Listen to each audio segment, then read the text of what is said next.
What is going on, YouTube? This is yours truly, ATUM-RE, coming at you guys with another video. Before we go in, make sure you guys like, comment, subscribe, and share the video. So today's topic is going to be budget bedside loadout. So let's just say it's 4 in the morning and you hear the hinges fly off your doors. What are you going to use to defend your castle and your family?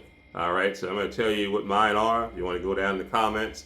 If you want to keep it a secret, that's fine. It's whatever.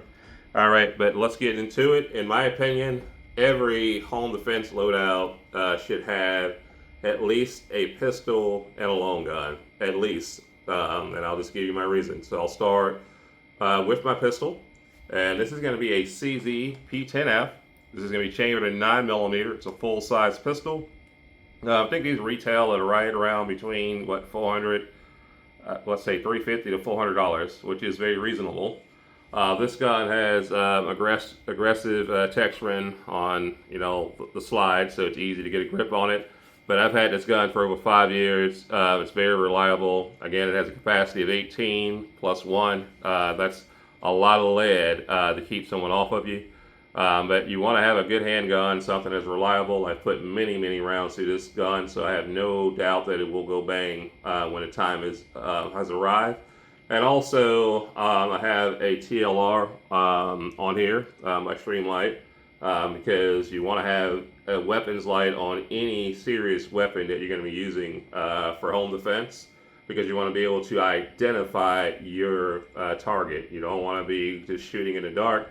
That's a liability, and those firearms actually hit someone that you love. So you want to have a weapons light on anything that you decide to use for home defense. And I choose 9mm because, again, this is what I practice with. This is what I shoot best, and it makes sense to use what you practice with. If you are using, let's say, 357 and you never practice with it, but you're using it for home defense, then you are a liability, and you're probably going to do more harm than good if you don't practice with your firearms, period, point blank. But I put a lot of rounds to this gun here, and it gets the job done. Had it for about 5 years, since 2020. Never had one malfunction. And I just believe you should always have a pistol, because pistols are easy to get into a fight, to get you into the fight quicker than you can with a long gun. And sometimes, self-defense don't go the way you plan it. The perfect self-defense scenario is, actually seeing it a mile away, but, you can be waking up out of your bed to someone kicking the doors right off the hinges, and, believing that it can't happen is the worst mindset to have. So I always say have a pistol accompanied with some type of long gun. But again, this is a budget pistol. Again, this is, right around $400. And in my opinion, using a $2,000 gun for home defense is, up to you. I wouldn't do it. I would be very upset if I had something that's $2,000 that's going into an evidence locker that may never come back out. Just remember that if they take it, and seize it for evidence, it may never come back out of the evidence locker. So that's why I would, opt for, a minimum striker fire pistol like this versus using a $2,000 Staccato P for home defense. That doesn't make sense. And anytime someone says that, oh, well, my life doesn't have a price on it, it's a cop out. It's just a big flex. And I know that there are firearms that are very reliable that does not cost $2,000, and that can easily get you out of the jam. So that's just my 2 cents. Now, for 9mm, these are the actual rounds that I use. So use defensive ammo. So I use critical duty. This is 9mm, 124 grain. So I rotate between these. These are the jacketed hollow point, the flex lock technology, but I use these. So this is good ammo as well. And I have 2 other brands that I actually rotate between. So I like Spear Godot. It's 147 grain. This is also jacketed hollow point. And this is some really good stuff. And everybody who knows about defensive ammo should know about Spear Godot by now. And this is my final and probably my absolute favorite. This is going to be Federal HST 147 grain. This has, to me, the best spread as far as how it flowers. This gets, you know, a little bit more separation when it flowers up, in my opinion. If you look at all of them side by side, this one seems to have, you know, the best expansion, but these two are close. I think the critical duty, it actually penetrates more, but the best of all worlds is going to be these two right here. But that's what I use for my 9mm home defense.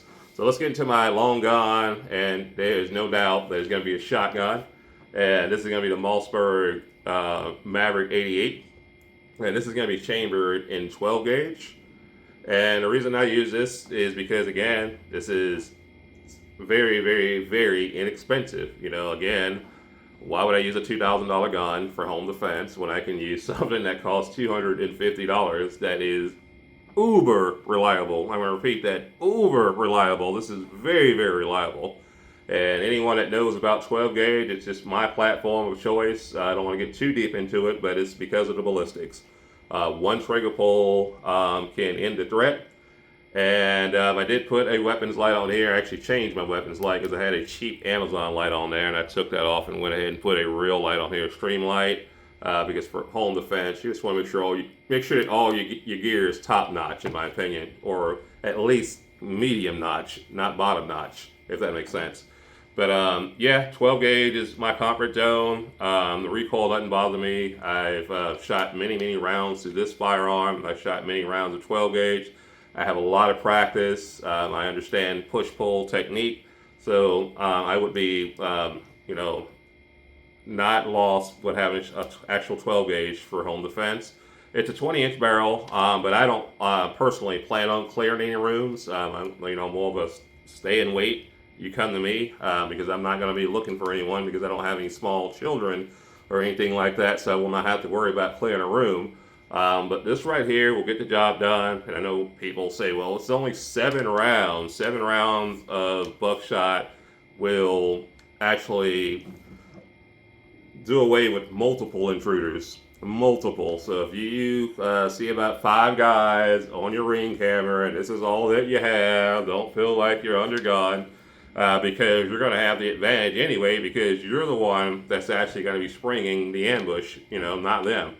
You know, you're going to be springing the ambush. That's if you have time to get this, but that's why we always want to incorporate a pistol, because again, I can get the pistol in action much quicker than I can get this into action. But if I can get this into action, this is going to be significantly more lethal than a handgun.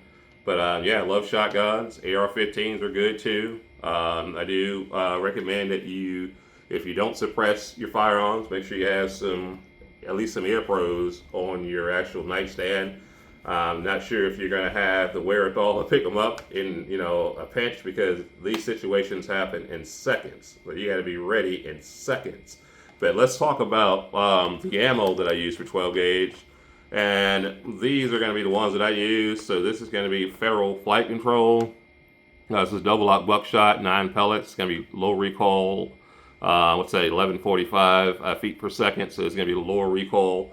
I like this because it has a tighter wad, so basically it's going to be tighter, so you're going to have less of a liability. Now some people prefer buckshot to spread a little bit, you know, that way they can have less of a chance of missing and, you know, being unforgiving as far as, you know, where you shoot as far as shot placement is concerned, because at 10 feet away, this is basically a slug. But Federal Flight Control, this is going to be copper stuff, so it doesn't deform the pellets as fast as, let's say, lead. And yeah, this is good stuff. This was actually made for personal defense. If you look close, you'll see the word personal defense right there on the box. That's what it actually was made for. So that is some of the stuff that I use. But I also have, this is what I call my favorite load, period, point blank. This is going to be what I call the Winchester 16 pellets, #1 buckshot. If you do any research on this, you're going to understand that this has a larger cross-sectional density than double lock buckshot, because you're going to be dealing with more lead, and the pellet size is not going to be that much smaller, and you're going to get 16 pellets, so you're going to get more hits.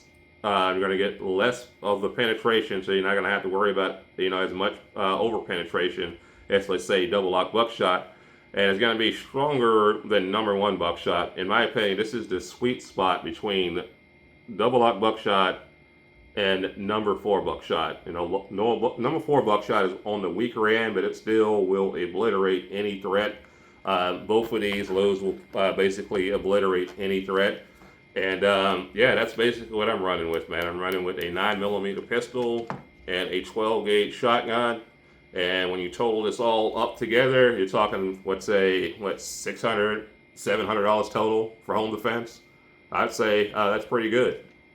You know, like I said, you can go out there and get you a $3,000, you know, gun, trick it out and all that stuff. You can get a vanilla M4. But if I had a vanilla M4, it's going to stay right here or at the range, because I can easily defend my family with this $250 Maverick 88 and also, let's say, this $400 CZ P10F. You don't have to spend $1 million, guys, to protect your home. What you have to do is make sure that whatever you have, you train with it, you run it, you make sure that it actually feeds defensive ammo. Don't go to the range just shooting full metal jacket and saying, oh, I got a winner. No, I want you to run some defensive ammo. I want you to do some drills. I want to make sure that you understand how to hold your gun. You're not limp wristing it or anything like that.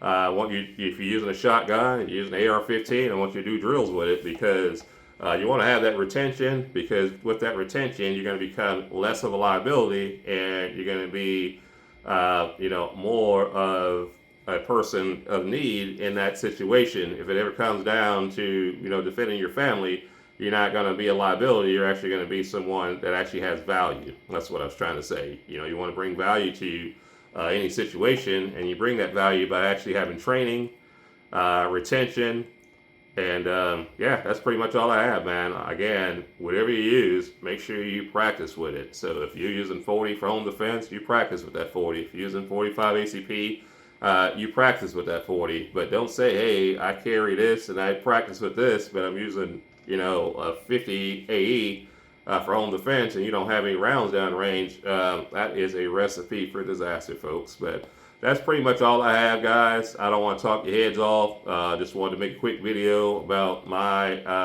you know, home defense setup. It's really simple. 9mm pistol and a 12 gauge shotgun would pretty much solve any problem that I would have, you know, indoors. Now, if I had to go outdoors, I would probably grab one of my rifles, but indoors, I am not, you know, shooting, you know, any kind of rifle. And one thing I also want to throw, another benefit to using this as well, you know, you don't have the prosecutors looking at you any type of way if you use this for home defense, versus, let's say, an AR-15. You use an AR-15 for home defense, prosecutors are going to try to make you some crazy militia person. You got to go through all this extra stuff, but with a little wholesome shotgun like this, they're not going to say anything. They'll probably give you the keys to the city. But in my opinion, you know, you use what you got to use. You know, I'm definitely not one of those spuds that say, hey, you can't use an AR-15, because if I hear any threat and I have to go outside and deal with it, that's what I'm grabbing, period, point blank. But I want to talk your heads off and get off subject, but that is pretty much all I have, guys. I will catch y'all in the next video. Like always, 2A up.